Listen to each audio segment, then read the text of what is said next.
El estudiante no se tiene que ajustar a nosotros como institución, sino la institución debe ajustarse a esa diversidad de aprendizaje que pues evidentemente ha venido incrementando. Cuando se elimina una barrera, por ejemplo, ante una situación de discapacidad en el aula, no se elimina la barrera solo para esa persona, es para todos. Es que las mayores barreras son las actitudinales. Por supuesto, la infraestructura que se tenga es importante. Lo que se haga a nivel de políticas institucionales es importante, pero todo eso pierde sentido o no trasciende si las actitudes no son las correctas, si la cultura que está en la base no se transforma. En Colombia, la Constitución y la Corte han sido claras. Enseñar y aprender en equiparación de oportunidades no es un favor, es una obligación. Una obligación del Estado, pero también de toda la sociedad, y eso hace que la educación no sea solamente un servicio, sino un derecho que de una u otra manera sostiene la dignidad humana. Y claro, decretar una educación inclusiva no es posible, hay que construirla. Construirla a diario en los salones de clase, en la manera como entendemos la diferencia y de una u otra forma en cómo acompañamos los procesos de quienes migran, de personas que viven con discapacidad, pero que además pertenecen a comunidades étnicas u orientaciones sexuales diversas, o que han enfrentado algún tipo de exclusión. Por eso, en este nuevo episodio de Prisma Voz, conversamos sobre políticas de educación inclusiva. Bienvenidos. Esto es Prisma Voz, el podcast de la Universidad de La Salle. Escucha, aprende y disfruta. Aquí te conectamos con la actualidad. Comenzamos, y para iniciar esta conversación le voy a dar la bienvenida a nuestras invitadas y lo hago con Nora Paola Orjuela. Ella es psicóloga, magíster en psicología clínica y magíster en educación inclusiva e intercultural, con más de 15 años de experiencia en intervención terapéutica y liderazgo en proyectos institucionales de educación inclusiva. Gracias por aceptar la invitación, Nora Paola, nuevamente, además porque ya no es la primera vez que estás por acá en Prisma Voz. Sí, muchas gracias por esta invitación. Efectivamente, anteriormente estuvimos en todo el tema de salud mental y la nueva política.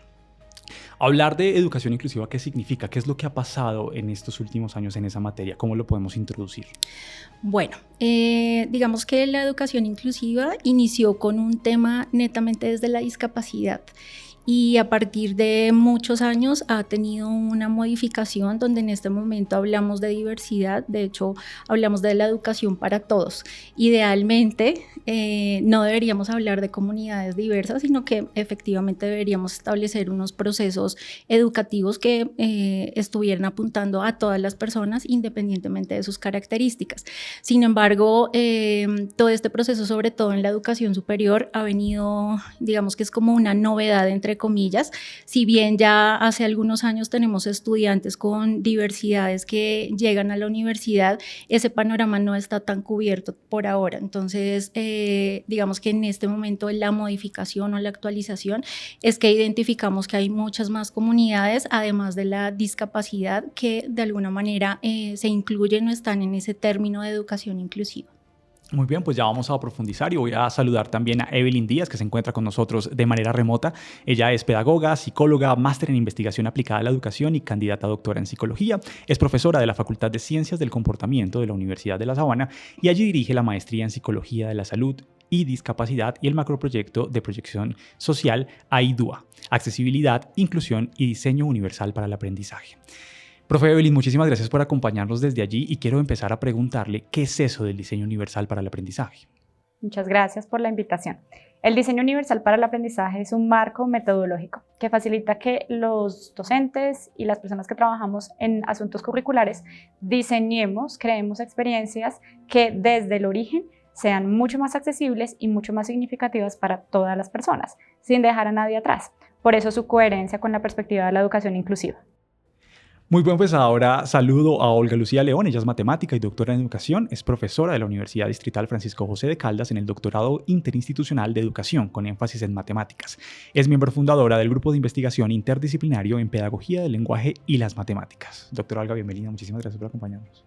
Bueno, muchas gracias por esta invitación a compartir experiencias y utopías, porque la gran utopía es una educación sin adjetivos, que educación signifique ese proceso en el que un grupo acompaña a otro grupo o se integra con otro grupo para comprender los fenómenos en los que se crece. Eso debería ser educación sin adjetivos. Esa es la utopía. Precisamente yo quiero que profundicemos en eso, porque cuando hablamos de educación inclusiva, por lo general pensamos en el acceso. ¿Y qué es exactamente hablar de educación inclusiva en las universidades? En la experiencia que hemos tenido, ya vamos como 15 años en la Universidad Distrital, nosotros iniciamos, miren las rutas tan interesantes que convergen hoy aquí en esta conversación, porque nosotros iniciamos con la pretensión de una educación para todos, después fue con todos y ahora es desde todos, es decir, para todos era algo así como estamos aquí y sabemos que otros están allá. Con todos ahora somos nosotros, pero desde todos es dónde están los territorios donde se encuentran las personas. Y la pregunta era precisamente por qué en nuestras universidades no interactuamos con tantas personas que hacen parte de la población colombiana, por ejemplo. Esa fue la pregunta inicial y esa pregunta pues nos conectó con comunidades y grupos que reflexionaban sobre los derechos de las personas con discapacidad. De hecho, el primer estudiante sordo que se graduó en especialización en educación matemática lo dirigí yo. Y cuando él entró no tenía ningún conocimiento, eso hace muchos años, ningún conocimiento de cómo hacer una educación accesible para él.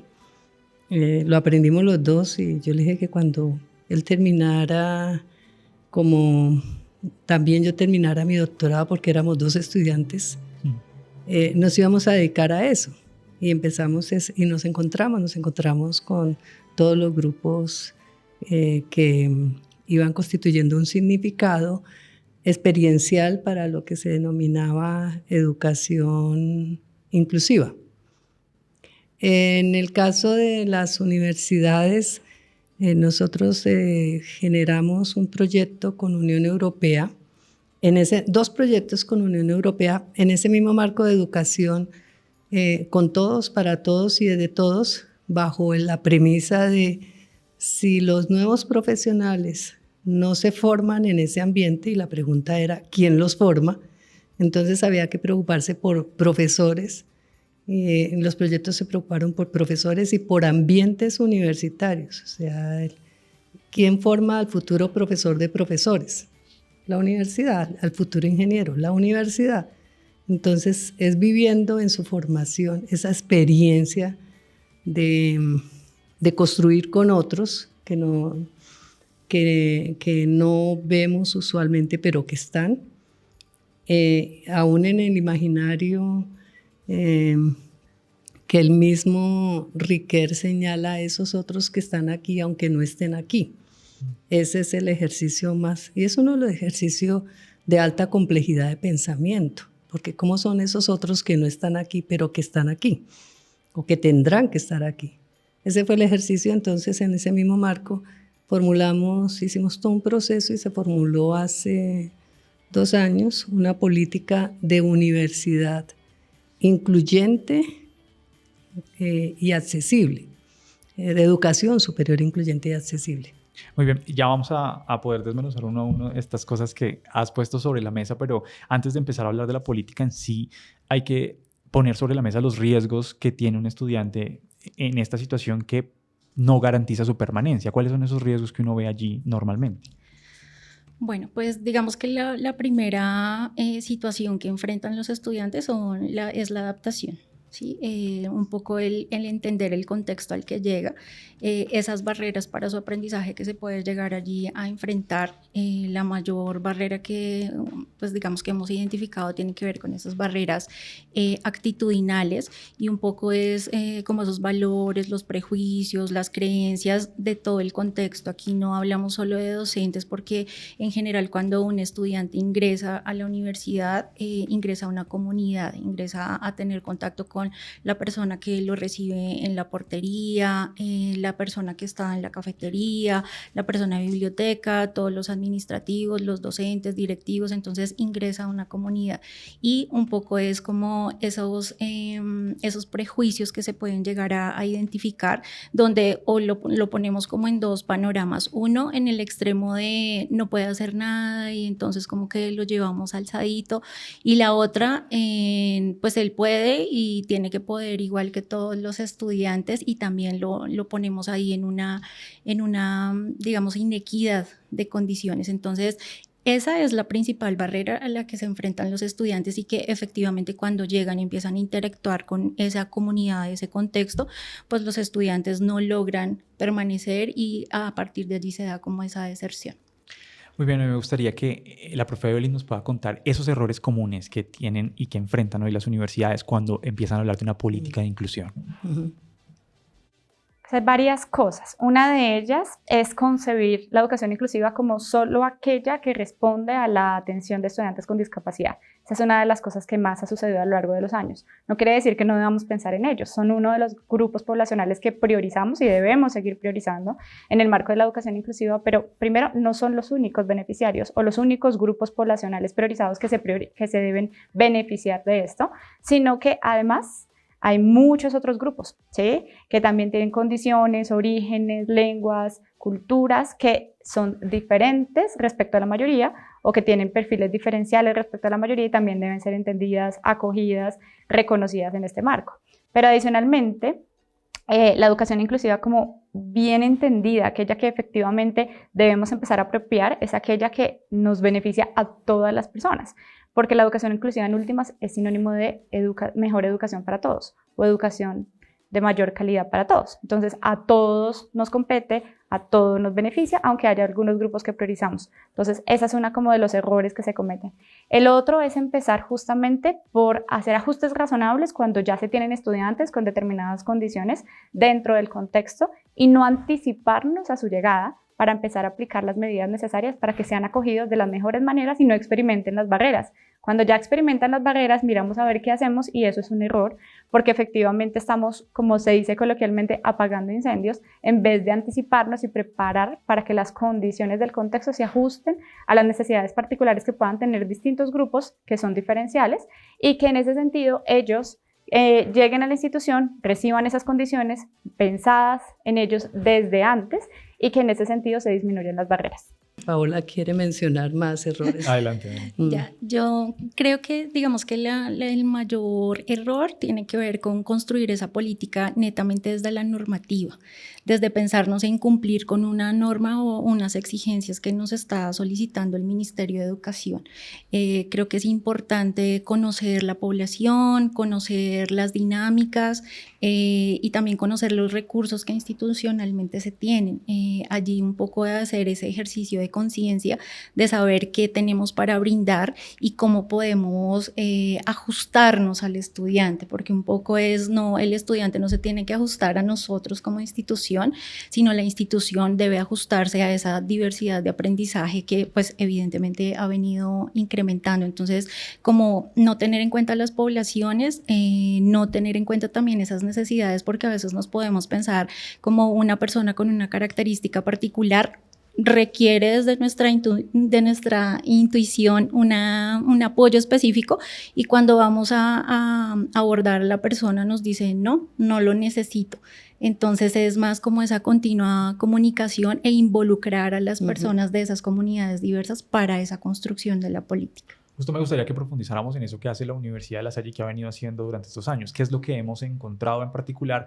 Porque asumo yo que cuando una política se pone sobre la mesa, pues también tiene que cambiar algo culturalmente. ¿Qué es lo que debería cambiar y qué es lo que ha cambiado? Bueno, la política es reciente, salió en acuerdo del Consejo Superior en el 2024, finales en diciembre. Sin embargo, antes de la política nosotros hemos venido trabajando desde varias estrategias que tienen que ver con esa construcción de la cultura. La cultura no la hace la política, la cultura la hace las acciones afirmativas o acciones inclusivas que se generen en ese día a día. Y vuelvo y digo, desde la entrada de la universidad, cómo te recibe la persona, cuando tú vas a una oficina, qué disponibilidad hay, qué accesibilidad a la información existe. Entonces es en el día a día. Lo que hemos venido trabajando es específicamente visibilizando esas comunidades diversas. Un poco nos sucedía que se asociaba directamente la educación inclusiva únicamente con la discapacidad, y pues estábamos dejando fuera varias comunidades que sí requerían unos acompañamientos, unos apoyos. Entonces empezamos a visibilizar esas comunidades, empezamos a generar esos procesos de sensibilización donde no todos aprendemos de la misma manera. Se han generado procesos de cualificación con docentes donde desde la dirección de currículo se generan unos espacios para que los profes también se vayan vinculando con esta temática.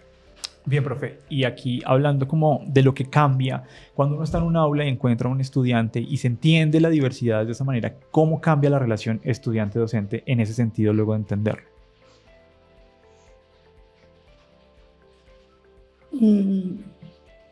Creo que cambia no solamente la relación estudiante-docente, porque esa relación no existe en singular. O sea, el privilegio de estar en una universidad es que se comparte en colectivo. Es vivir que cuando se elimina una barrera, por ejemplo, ante una situación de discapacidad en el aula, no se elimina la barrera solo para esa persona, es para todos. Eso cuando empiezan, pero los demás empiezan a tener mejores prácticas de estudiantes. Entonces el profesor se da cuenta que eso es lo que está significando el para todos en el incluyente. ¿Cuándo sé yo que se ha formado un matemático? Se ha formado un matemático puede ser cuando puede tomar una teoría, formular un teorema y demostrar un teorema. Si lo hace, ya puedo darle el título de matemático. Y si lo hace en primer semestre, ¿qué hacemos? Entonces, esas son las preguntas que se están haciendo ahora los profesores, porque viene el otro papel de la universidad.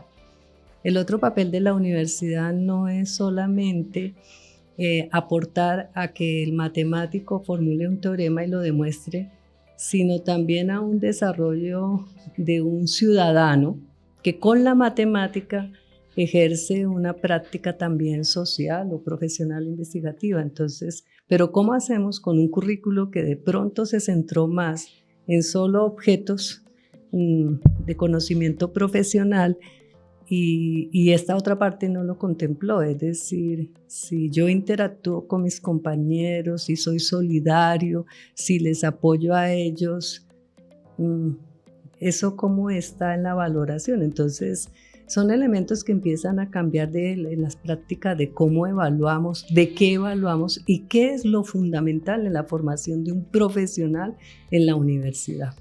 Justo, profe, ahí me pone la siguiente pregunta para que la profe Evelyn nos ayude, y es eso, como cuando hablamos de inclusión empezamos a hablar de la necesidad de cambiar la forma de evaluar, de enseñar, y aquí empezamos a hablar de algo muy importante y es los profesores, ¿no? ¿Qué papel están jugando ahí los profesores en ese proceso de transformación? Pues la educación inclusiva permea todas las áreas de gestión, pero por supuesto el corazoncito, digámoslo así, de la educación inclusiva está en lo que sucede en las aulas, desde lo pedagógico, sin ser lo único, porque por supuesto aquí también deben tener cabida todo tipo de procesos administrativos, todo tipo de áreas de gestión, porque esto transversaliza todo lo que se hace, desde la infraestructura física, la perspectiva de internacionalización, absolutamente todo.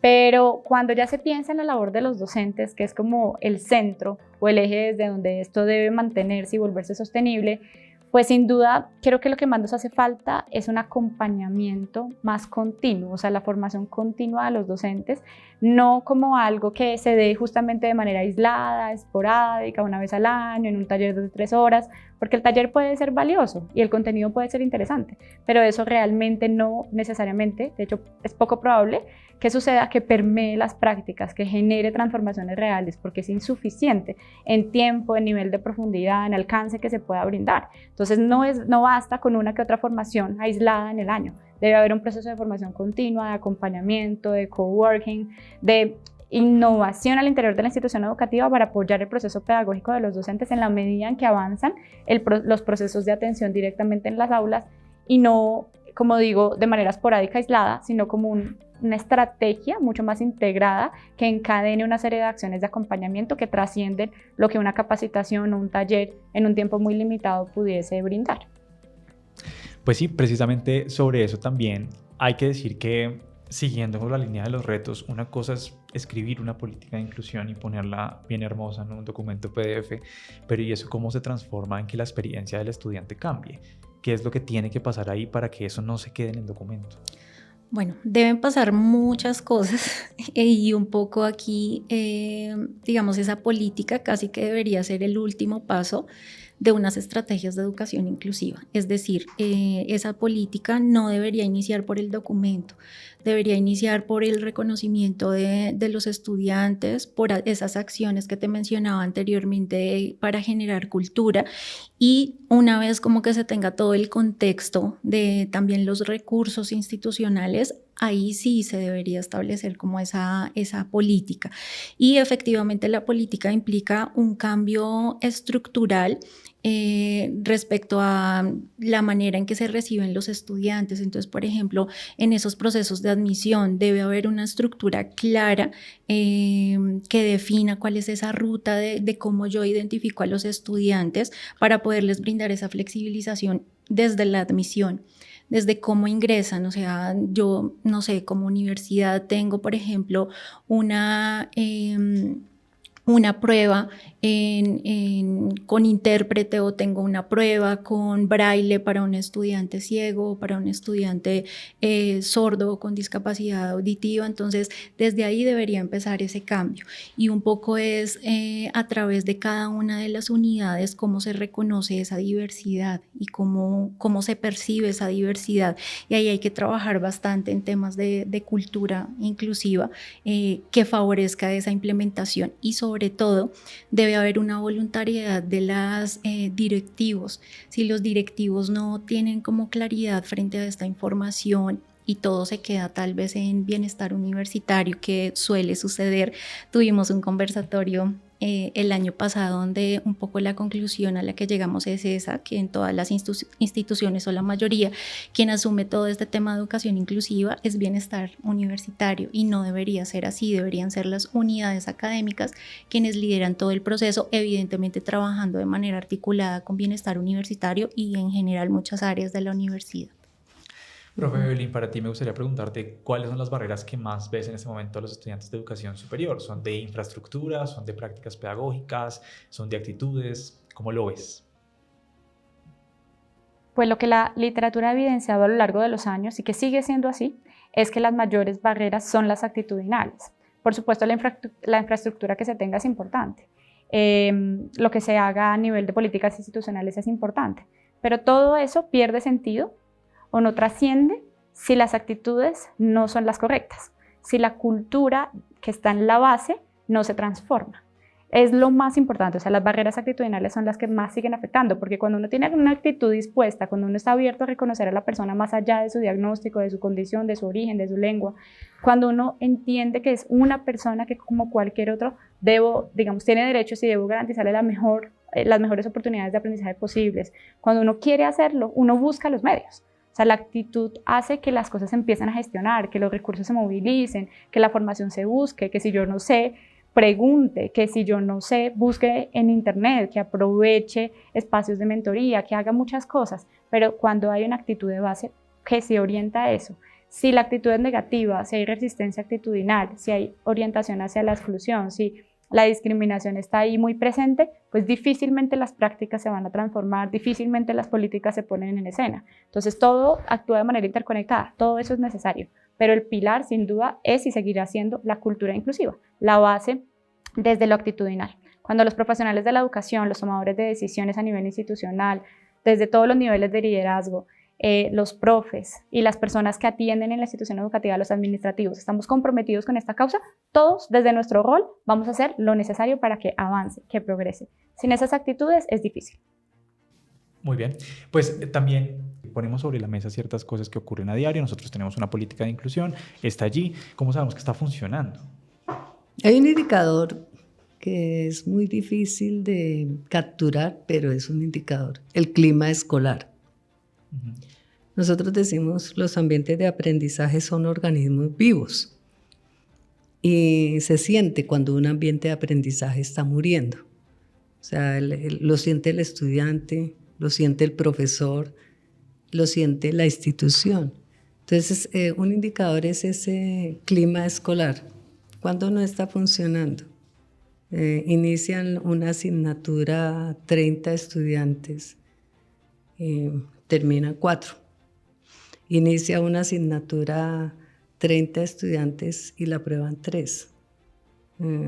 Esto, si se reitera muchas veces, no es algo de lo que ninguno se siente orgulloso. Es decir, cuando hablamos de la deserción, pero en un significado que la lleva más a la exclusión, o sea, hay algo que está sacando ese es algo que se siente, el ambiente lo siente, está sacando al estudiante de la clase, lo está sacando de la universidad, sea con discapacidad o sin, el estudiante. Sí. Pues nuestros estudiantes con discapacidad, si estas barreras están presentes, pues yo siempre señalo que no miremos diferente, porque lo que les pasa a ellos es lo que les está pasando a la mayoría, porque hay barreras. O sea, si hay una barrera para un estudiante con discapacidad, es una barrera para todos. O sea, el estudiante siente que el profesor no está disfrutando, no necesariamente, no es que esté siendo feliz, es que no se siente apasionado por. Y lo mismo, el profesor empieza también es muy reiterativo a veces escuchar en pasillos, es que los estudiantes, uno no sabe qué quieren esos muchachos hoy, ¿no? Ni quieren estudiar, ¿qué quieren hacer? Ese es entonces otra vez volvemos a hablar de como los guetos, prácticas que van excluyendo. Entonces también grupos, los mismos profesores pueden excluir a los estudiantes a los profesores. Entonces tenemos 2 grupos. Entonces, como decía Paola, tenemos una muy bonita política de educación superior incluyente, pero tenemos en la universidad guetos, grupos, archipiélagos, facultades que no interactúan con otras facultades, programas que no interactúan con otros programas. Entonces, ese es el gran reto. Por eso el clima institucional puede ser un gran indicador. Ya conversamos sobre eso, vamos a hacer una pausa y al regreso hablamos de por qué hablar de inclusión puede incomodar tanto a las instituciones. ¿Cómo se construye una universidad donde nadie se queda atrás? Desde 2021 en Unisalle trabajamos para que cada persona tenga un lugar, una voz y una oportunidad real. Así nació la política de educación inclusiva, escuchándonos, haciendo un diagnóstico institucional, dialogando con las comunidades diversas y viviendo los valores lasallistas que nos inspiran cada día. La política de educación inclusiva hoy nos guía para actuar, para enseñar con empatía, implementar estrategias flexibles, eliminar barreras para el aprendizaje y la participación, acompañando con procesos más accesibles y humanos. Así hemos logrado 50 estudiantes con plan individual de ajustes razonables, cerca de 900 estudiantes de comunidades diversas con seguimiento 1 a 1, más de 100 docentes y administrativos sensibilizados en educación inclusiva. Protocolos operativos y acompañamiento técnico a facultades para ajustes razonables y prácticas inclusivas. Esto significa más apoyo y más oportunidades, aulas donde cada persona aprende a su manera y cumple su proyecto de vida. Porque en nuestra universidad la inclusión se traduce a acciones que fortalecen la permanencia, el bienestar y el egreso. Aquí la inclusión no se dice, se vive.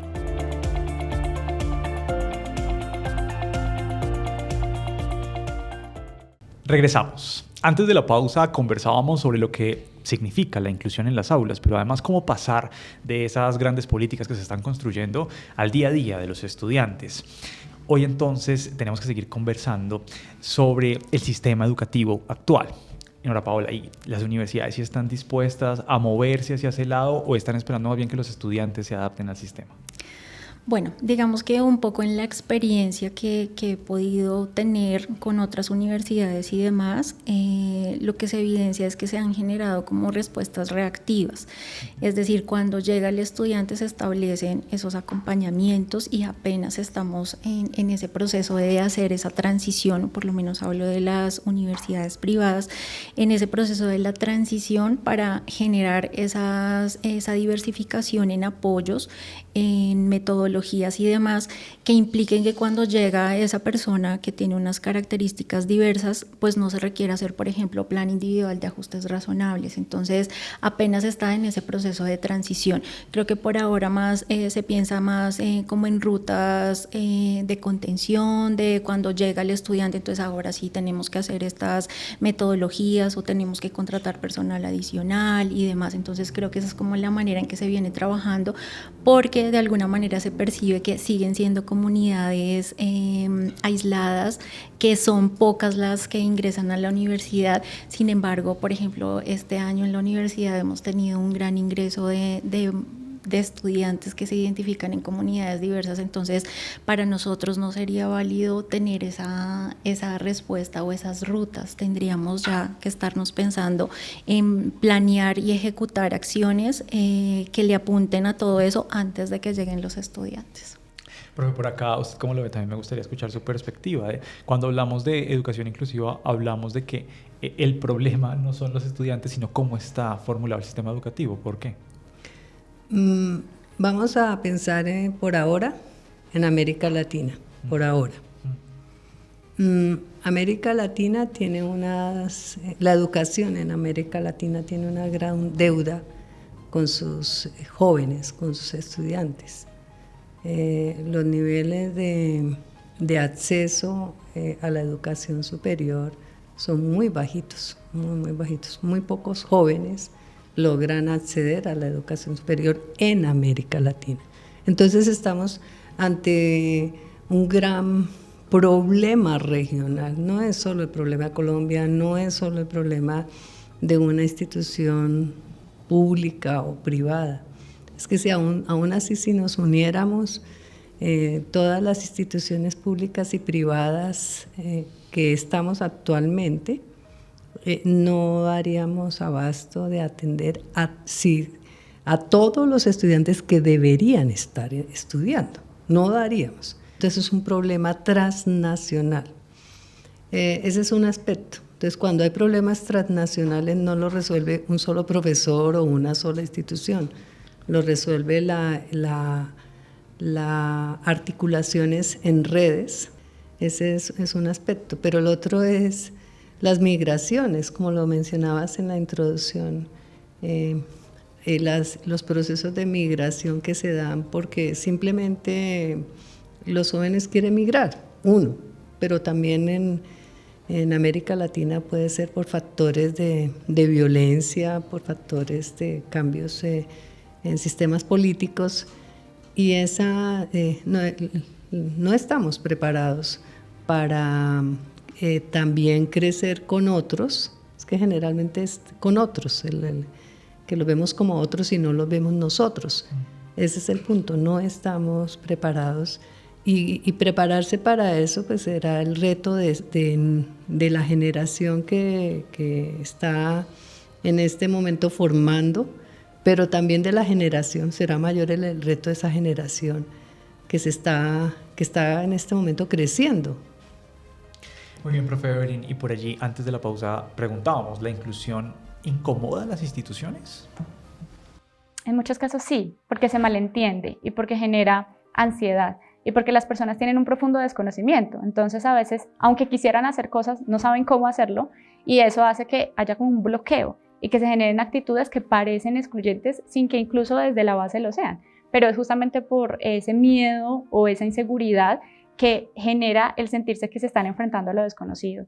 Porque lo inclusivo, en últimas, es un atributo propio de la educación. O sea, la educación en sí misma, por naturaleza, debe ser inclusiva, es una característica o un atributo propio del proceso educativo.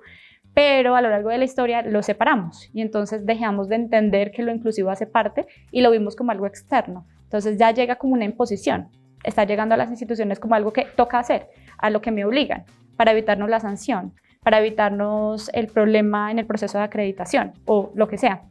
Y ese no es el sentido real que tiene. Entonces, claro, cuando yo lo percibo como el enemigo, como aquella cosa que me toca hacer sin entenderla, como aquella cosa para la que no me siento preparado, pues efectivamente se van a generar esas actitudes desfavorables.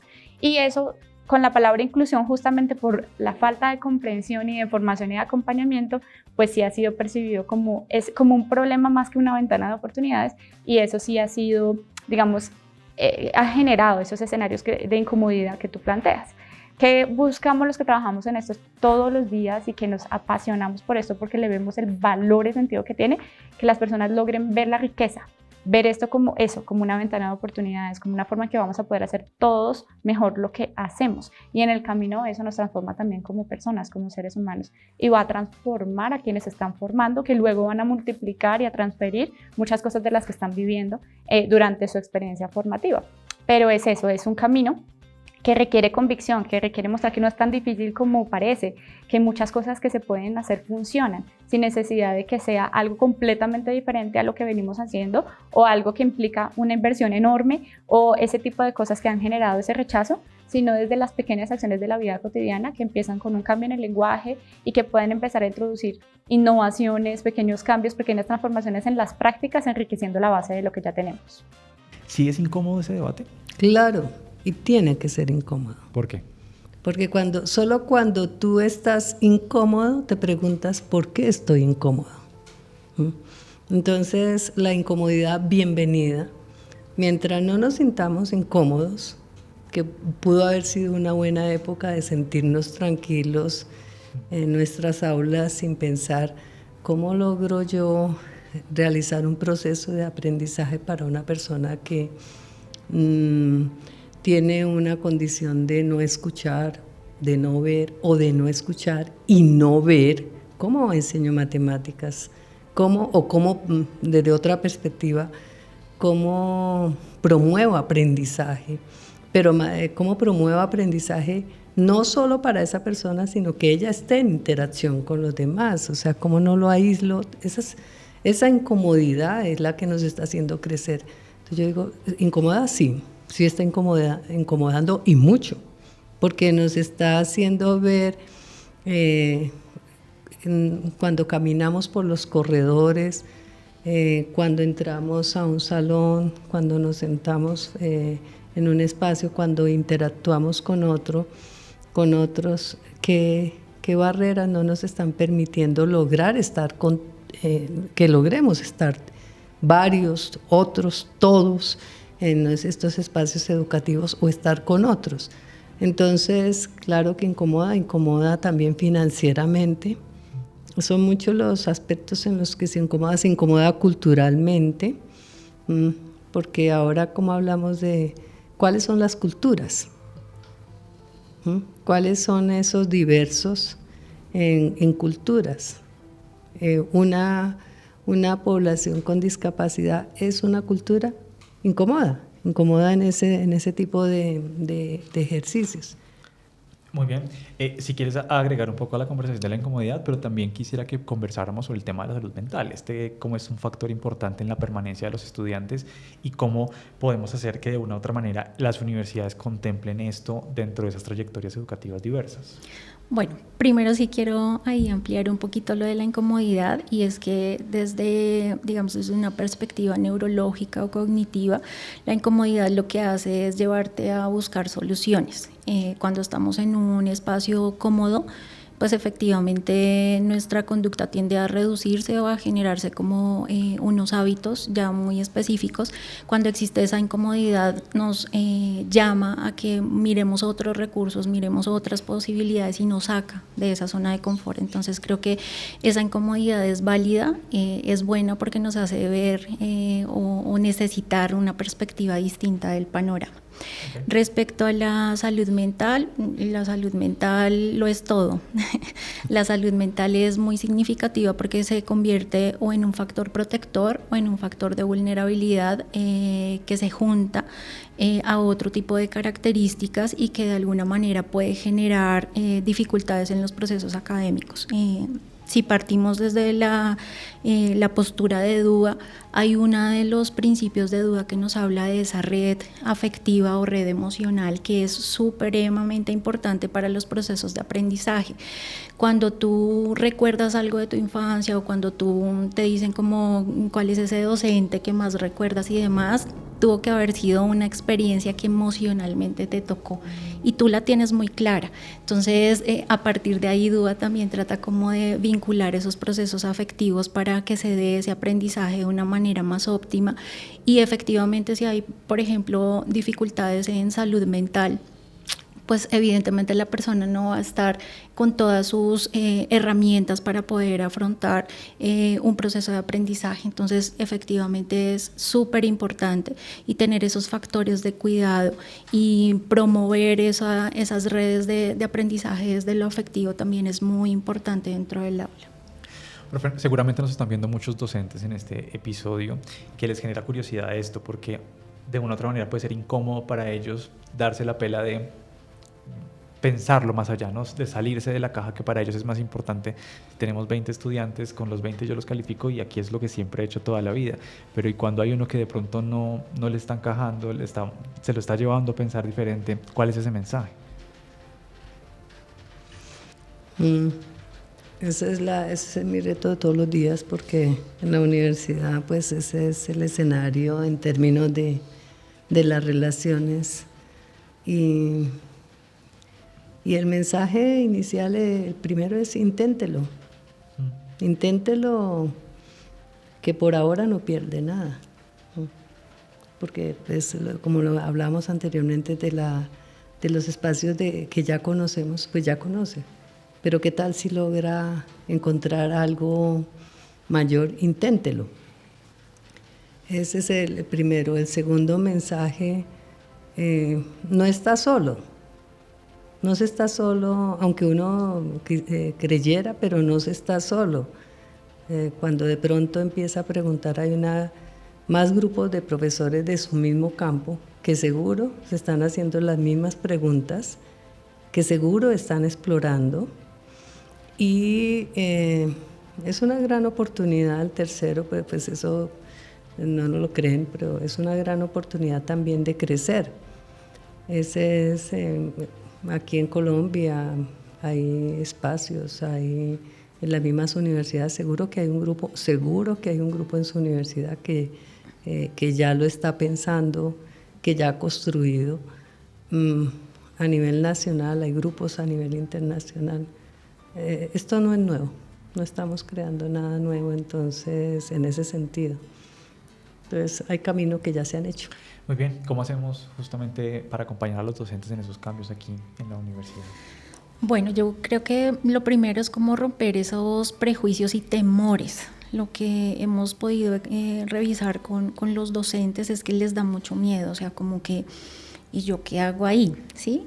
Tal vez el no tener las herramientas o también desconocimiento, y un poco es como que siempre nos plantean, pero ¿cuál es el diagnóstico? Y esa persona debe estar acompañada de un terapeuta, y un poco, digamos, el mensaje es con un diagnóstico o tú no le vas a enseñar a un diagnóstico. Si yo le doy a un docente un diagnóstico, probablemente va a quedar, pero ¿qué es eso? Probablemente se va a ir a buscar en red y va a encontrar una información que tal vez no coincida con el estudiante que va a tener allí en su aula. Entonces, un poco es como que se permita explorar, efectivamente que no están solos, que se permitan guiar y sobre todo que exploren, que no se queden netamente con tal vez lo que aprendieron de sus docentes, porque efectivamente lo que mencionaba la doc Olga, nuestros docentes no están formados para ser docentes en general, no estoy hablando de la universidad sino en general, sino que pues ellos están formados en su campo de conocimiento y son muy buenos, excelentes en su campo de conocimiento, ¿sí? Entonces un poco allí es que se permitan explorar, que se permitan aprender, que el aprendizaje, si bien ellos son expertos en su campo de conocimiento, el aprendizaje nunca para. Y un poco es eso, que se permitan explorar, que no están solos y pues que no necesitan saber el diagnóstico del estudiante para enseñarle, porque no le van a enseñar al diagnóstico, le van a enseñar al estudiante. Bien, profe Evelyn, me gustaría también sumar a eso que se está hablando acá. ¿Qué factores o indicadores muestran que una institución está avanzando en inclusión? ¿Eso cómo se mide? ¿Se puede medir? Hay instrumentos que se orientan, digamos, a medir determinadas variables, como por ejemplo las actitudes, ¿sí? Y pues hay validaciones y todo lo demás. Digamos que de manera más integral hay una herramienta que es internacionalmente conocida y que en Colombia de hecho ha sido adaptada y que se encuentra vigente en su versión adaptada para la educación superior, que es el Índice de Inclusión para la Educación Superior. Esa es una herramienta que en últimas lo que hace es guiar el proceso de autoevaluación con perspectiva inclusiva para que los planes de mejoramiento que se hacen al interior de los programas y de las instituciones respondan cada vez mejor a la perspectiva inclusiva que debe tener. El índice de inclusión, como lo decía ahorita, es como la herramienta más validada, más utilizada a nivel internacional y que nuestro gobierno en Colombia ha acogido. Pero ya de manera particular, pues uno puede aplicar otros instrumentos, no necesariamente pruebas estandarizadas, sino desde otro tipo de técnicas que sean menos estructuradas y que faciliten recoger datos a lo largo de la institución frente a lo que sucede en todas las áreas de gestión, como le decía, desde la infraestructura física hasta lo que sucede al interior de un aula con estudiantes de X o Y nivel de formación. Profe Olga, ya para ir cerrando, porque se nos extendió demasiado esta conversación, quisiera que pudiéramos hablar sobre esos mitos que hay alrededor de la inclusión social para empezar a derribarlos. ¿Cuáles son esos principales? Pues un mito es el del pobrecitos, ¿no? Ya lo hemos dicho, sobre la inclusión social, que eso es de otros, es un mito, ¿no? Eso es de otros, no es de nosotros. El otro mito es, voy a hablar institucionalmente, es que la inclusión social es muy costosa económicamente. Okay. Eso es un mito también. El otro mito es que nos van a quitar lo que ya hemos ganado unos grupos. O sea, si llega otro grupo y lo vamos a incluir, él nos va a quitar, vamos a hacer menos. Es el otro mito. Vamos a hacer menos porque vamos a tener menos. Ahora hay que dividir no para 2, sino para 10. Ese es otro mito. El otro mito es el temor. El temor en muchos espacios, ¿no? Si se es profesor, el temor también a ser mal valorado porque él no hizo inclusión, o el temor a ser rechazado socialmente porque no se sabe cómo, y el temor también al otro, siempre está presente ese temor al otro. Ese es un gran mito, el temor, la presencia del temor, o sea, la inclusión genera temor, ese es el mito. Muy bien, y aquí para hablar de los aprendizajes que ha tenido la universidad en particular con esta política de educación inclusiva, que las personas que nos están viendo y pertenecen a la comunidad lasallista puedan saber cómo encontrarla, cómo acercarse a ella, cómo hacer parte de ella. Bueno, la política está colgada en la página web de la universidad, la encuentran bajo el acuerdo 045 del 2024. Sin embargo, nosotros hemos realizado diferentes espacios de divulgación de la política, hemos tenido encuentros virtuales donde un poco buscamos que efectivamente los estudiantes se apropien de esa política, la conozcan, sepan pues como sus derechos, también los beneficios a los cuales tienen acceso a través de la política. También se pueden comunicar con nosotros al programa Unisaya Incluyente. incluyente a través del correo bienestarincluyente@unisalle.edu.co, y allí estaríamos muy dispuestos a brindar toda la información. Hemos tratado de hacer también como toda la divulgación a través de redes. El semestre pasado hicimos allí unos videos también de publicación donde digamos que nuestro objetivo principal es siempre involucrar a los estudiantes para que estén muy atentos y se apropien de esa política como tal. Muy bien, profe Evelyn, ya para cerrar, no solo agradecerte por estar con nosotros aquí de manera remota, sino también preguntarte para las universidades que también nos están viendo y hoy por hoy están construyendo esa política, aprendizajes, desafíos, retos que deberían tener en cuenta. Lo primero es entender que más allá de una obligación, desde el punto de vista legal, esta es una oportunidad y que así la tenemos que percibir y se debe convertir en una estrategia institucional que enriquece, que transforma y que facilita que nos abramos a nuevas poblaciones y a nuevas posibilidades. Verlo desde la perspectiva estratégica. Lo segundo, apropiar el diseño universal para el aprendizaje como base del diseño curricular dentro de las instituciones educativas, porque lo estamos desaprovechando. La norma nos dice que debemos cumplir con digamos, llegar a ese nivel de cumplimiento de duda para que permee todo lo que se hace en todas las aulas. Pues aprovechemos ese requerimiento legal, descubramos de qué se trata, veamos cómo lo podemos empezar a involucrar en el diseño de los currículos, en los distintos niveles del diseño curricular, en lo macro, en lo meso, en lo micro, y empecemos a descubrir cómo eso sí transforma las experiencias de aprendizaje de todos los estudiantes, no solamente de aquellos que tengan X o Y condición o perfil diferencial, sino de todos los estudiantes, porque eso va a generar mejores resultados de aprendizaje, mejores desempeños, mayores indicadores de calidad. Entonces es un asunto en que todos ganamos.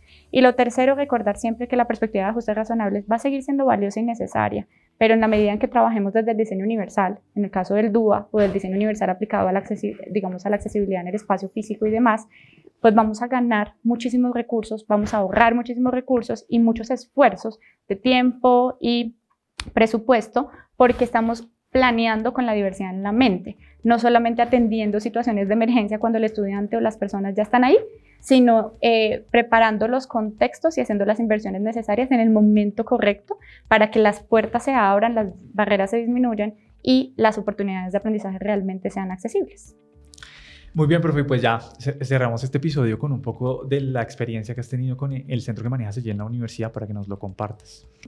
Tenemos esta experiencia que se desarrolla de los centros Acacia, que son precisamente centros creados para desarrollar inteligencia institucional y afectividad institucional. Las mismas universidades a veces no siempre requieren un conector, un sensor de cómo estamos afectivamente en nuestras relaciones como comunidades. Eso es un centro Acacia en este momento y pues tenemos una red de 7 centros Acacia, 3 en Colombia y 4 en América Latina. Bienvenidos todos en esta cooperación con nuestras universidades colombianas y también de otros lugares del mundo.